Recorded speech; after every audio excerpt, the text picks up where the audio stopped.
Number 1, number 2, Oregon versus number 13, Stanford.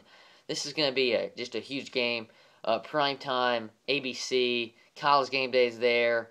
I mean, this definitely has some national championship implications on the line for Oregon, and then maybe some BCS, Rose Bowl implications for Stanford. Uh, Look for Kevin Hogan to have a huge game. I mean, he replaced Josh Nunez, and he's just been on fire lately. 77.7 completion percentage so far this season. And look for Stephon Taylor to have a huge game, too. They need to shut down Marcus Mariota and Kenyon Barber, though.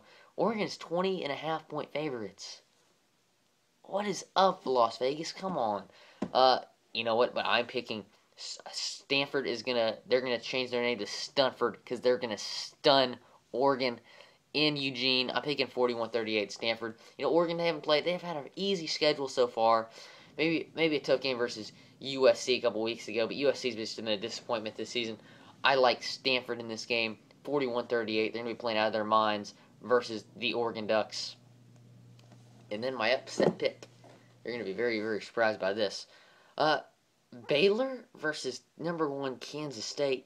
You're looking at me right now saying you're crazy. But let me tell you something.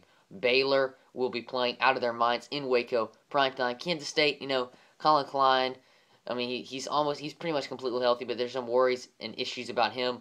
I think Baylor's going to stun him. Nick Florence is going to needs to have the game of his life. Baylor wants any shot at beating Kansas State, and Baylor defense has been terrible this year. They need to shut down Colin Klein and that high-powered, explosive Kansas State offense. I think Baylor wins this game. It's going to be very, very close. 34-31 Baylor. They're going to stun Kansas State and stun the football world.